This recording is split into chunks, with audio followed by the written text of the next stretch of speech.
Hello everyone, welcome to Achievers IAS classes. Let's begin a discussion on the current events of 14th December 2018. The first issue in news is regarding the national mission on government e-market, which was launched by the government with an objective to accelerate the adoption and use of procurement by major central ministries, states and union territories as well as their agencies on the government e-marketplace platform.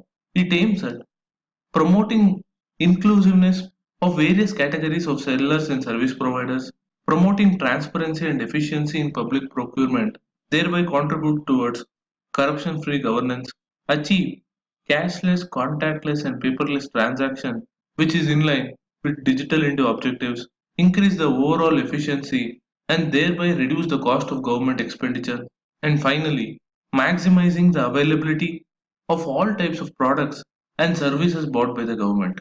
During the mission from 5th September 2018 to 7th October 2018, several events and training programs were conducted across the 31 states, which saw the participation of thousands supporting the initiative of the government. The next issue in news is regarding a recent judgment of the Supreme Court, which upheld the rights of death row convicts and ruled that the fundamental right to dignity and equality cannot be denied to death row convicts. Accordingly, it has ruled that they should be allowed to meet with family, friends, lawyers, and mental health professionals for a reasonable period of time with a reasonable frequency of visits like any other prisoner. In accordance to this, the court said that prison manuals or laws which deprive these prisoners of their basic rights has to be done away with, and death row convicts should be treated on par with other convicted prisoners. The judgment came after the court took suo motu cognizance of the rights and conditions of these prisoners. However, it does not delve into deeper details and the specific point at which a person can be treated as a death row convict. The judgment, in essence, has referred to the Universal Declaration of Human Rights and the International Covenant on Civil and Political Rights, thereby iterating the right to life, which includes the right to live with human dignity. On that note, let's move on to the next issue, which is an editorial regarding the Brexit referendum and the developments which followed this referendum. Post the referendum, the Conservatives came to power and bitter infighting started within the ruling party itself on the terms and conditions of Britain's deal with the EU, or what is termed as the Brexit deal.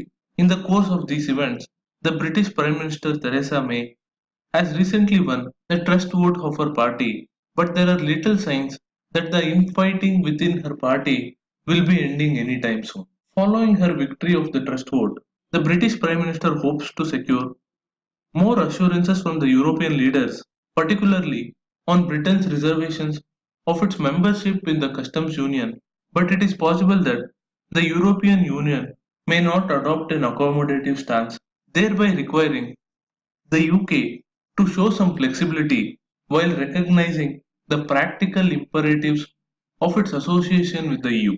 Otherwise, the risk an extension of the Brexit deadline and possibly even a second referendum on the EU membership issue on which opinions are being openly voiced.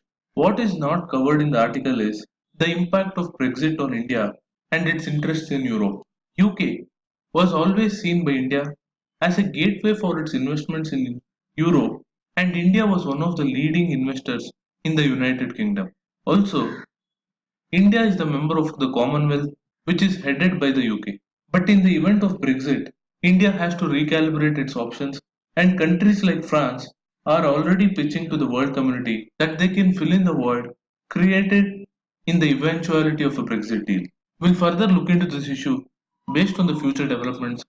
For now, let's move on to the next issue, which is regarding the recent agreement between India and Russia to take forward the proposal to simplify export clearances and also joint manufacturing in defense.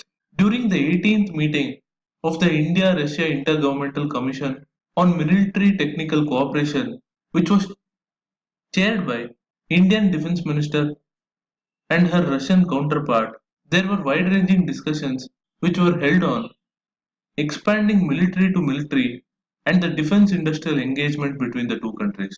In this regard, while India is keen on moving from licensed manufacturing of defense equipment to the joint production under Make in India, the two sides have also agreed to take forward the intergovernmental arrangements for facilitating joint manufacturing of spares for Russian origin equipment in India under the Make in India initiative of the government.